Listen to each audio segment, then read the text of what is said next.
Hello साथियों, भारतीय नागरिक सुरक्षा संहिता 2023 में हम धारा 3 निर्देशों का अर्थ लगाना पढ़ने जा रहे हैं।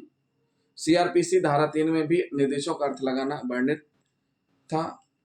1 जुलाई 2024 से भारतीय नागरिक सुरक्षा संहिता 2023 लागू हो जाएगी और वह सीआरपीसी का स्थान लेगी। तो जिन साथियों ने अभी तक हमारा चैनल सब्सक्राइब नहीं किया है तो सबसे पहले हमारे चैनल को सब्सक्राइब कर लें और वीडियो को लास्ट तक जरूर देखें। साथियों, धारा 3 में 1 और 2 पॉइंट हैं। पहला पॉइंट सिंगल है, दूसरा पॉइंट का और खामे बढ़ने थे। पहले पॉइंट में कहा गया है कि जब तक संदर्भ से अन्यथा अपेक्षित ना हो, जब तक संदर्भ से अन्यथा अपेक्षित ना हो, किसी विधि में किसी क्षेत्र के संबंध में किसी मजिस्ट्रेट बिना किसी विशेषक शब्दों के प्रथम वर्ग मजिस्ट्रेट या द्वितीय वर्ग मजिस्ट्रेट के प्रति किसी निर्देश का ऐसे क्षेत्र में अधिकारिता का प्रयोग करने वाले यथा स्थिति न्यायिक मजिस्ट्रेट प्रथम वर्ग या न्यायिक मजिस्ट्रेट द्वितीय वर्ग के प्रतिनिधि के रूप में अर्थ लगाया जाएगा। इसका मतलब क्या होता है? जब तक संदर्भ से अन्यथा अपेक्षित ना हो। संदर्भ में अन्यथा अपेक्षित नहीं होता तो इस मजिस्ट्रेट शब्द के सम्मिलित में ऐसे मजिस्ट्रेट को भी सम्मिलित कर लिया गया है। इस धारा का सम्मिलित प्रभाव इस प्रकार यह है कि यदि संदर्भ में अन्यथा अपेक्षित नहीं होता तो मजिस्ट्रेट शब्द के अर्थ में ऐसे मजिस्ट्रेट को भी सम्मिलित कर लिया गया जिन्हें इस धारा में निर्दिष्ट नहीं किया गया। उच्चतम न्यायालय ने तमिलनाडु राज्य बनाम बी कृष्णास्वामी नायडू के प्रकरण में विशेष न्यायाधीश को इस संहिता की धारा 167 के संदर्भ में एक मजिस्ट्रेट माना है। इस तरह उच्चतम न्यायालय ने इस मामले में यह अब निर्धारित किया है कि यदि धारा 167 सीआरपीसी में विशेष न्यायाधीश शब्द उल्लिखित नहीं है, परंतु इसका तात्पर्य यह नहीं है कि विशेष न्यायाधीश धारा 167 सीआरपीसी के अंतर्गत मामलों के विचारण के निमित्त मजिस्ट्रेट की अधिकारिता का प्रयोग नहीं कर सकते। तो साथियों, अन्यथा अपेक्षित का मतलब ये हो गया कि मजिस्ट्रेट शब्द के अर्थ में ऐसे मजिस्ट्रेट को भी सम्मिलित कर लिया गया है जिन्हें इस धारा में निर्दिष्ट नहीं किया गया।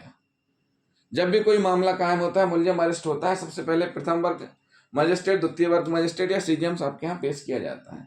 लेकिन कुछ मामलों में डायरेक्ट प्रथम अपर सत्र न्यायाधीश या सत्र न्यायाधीश महोदय के समक्ष भी पेश किया जाता है।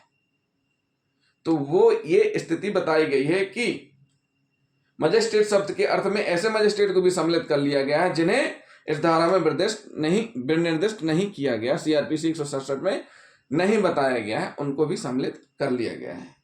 साथ ही साथ इस संहिता का उद्देश्य न्यायपालिका को कार्यपालिका से पृथक करना है और इस निमित्त यह संहिता मजिस्ट्रेटों के कृत्यों को न्यायिक और कार्यपालिका मजिस्ट्रेट के कृत्यों के रूप में आवंटित करती है।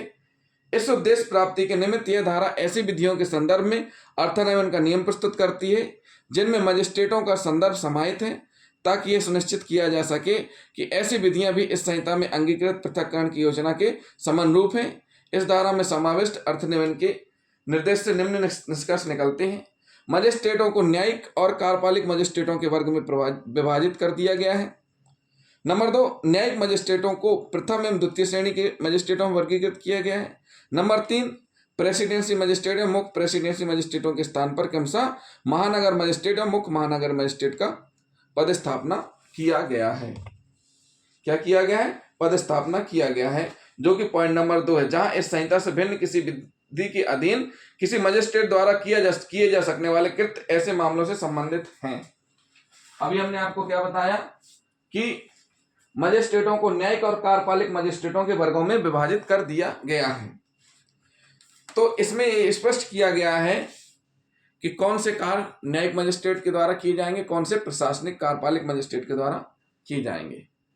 तो सबसे पहले हम 2 खा पर नजर डालते हैं कि जिसमें जहां इस संहिता से भिन्न किसी विधि के अधीन किसी मजिस्ट्रेट द्वारा किए जा सकने वाले कृत्य ऐसे मामलों से संबंधित है।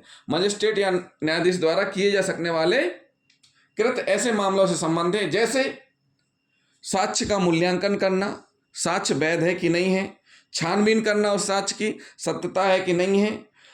तीसरा पॉइंट, कोई ऐसा विनिश्चय करना अंतर्लित है जिससे किसी व्यक्ति को किसी दंड या शास्ति की या अन्वेषण, जांच या विचारण लंबित रहने तक अभिरक्षा में निरोध की आशंका में डालता हो। जो अभिरक्षा में है इन्वेस्टिगेशन के दौरान, और जो निरोध के आशंका में डालता हो, या जिसका प्रभाव उसे किसी न्यायालय के समक्ष विचारण के लिए भेजना हो, या ऐसा मामला जो कि विचारण के लिए दूसरे कोर्ट में या दूसरे मजिस्ट्रेट या दूसरे न्यायाधीश के महोदय के समक्ष केस कमिट होना है, जहां पर उसका विचारण होना हो, वहां विकृत इस संहिता के उपबंधों के अधीन रहते हुए न्यायिक मजिस्ट्रेटों द्वारा किए जाएंगे। ये सभी कार्य बीएनएस के उपबंधों के अधीन रहते हुए न्यायिक मजिस्ट्रेट द्वारा किए जाएंगे। ये कह गया पॉइंट नंबर का। अब पॉइंट नंबर खा क्या कहता है? जो प्रशासनिक या कार्यपालक प्रकार के हैं, जो प्रशासनिक या कार्यपालक प्रकार के हैं, जैसे अनुज्ञप्ति का अनुदान, अनुज्ञप्ति मतलब लाइसेंस का अनुदान, लाइसेंस ग्रांटेड करना यानी लाइसेंस देना, लाइसेंस सस्पेंड करना, ये किसके काम है? प्रशासनिक काम है। कलेक्टर, एसडीएम, अपर कलेक्टर, तहसीलदार, ये सब इनके काम है, जो कि प्रशासनिक अमला कहलाते हैं, हमारे प्रशासनिक अधिकारीगण कहलाते हैं। तो अनुज्ञप्ति यानी लाइसेंस का अनुदान, अनुज्ञप्ति यानी लाइसेंस का निलंबन, सस्पेंशन।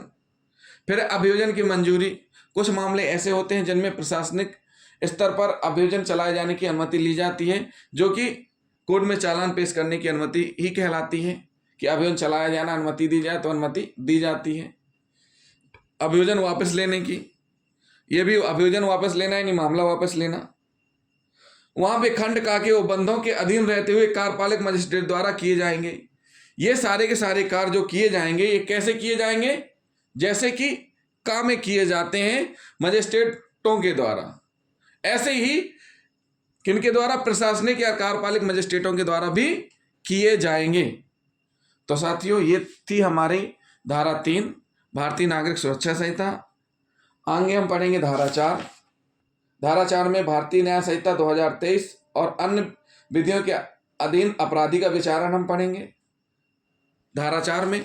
तो जिन साथियों ने अभी तक हमारा चैनल सब्सक्राइब नहीं किया है तो हमारे चैनल को सब्सक्राइब कर लें, वीडियो को अधिक से अधिक शेयर करें और साथ ही साथ बेल आइकन बटन दबाना ना भूलें, कमेंट भी करते जाएं।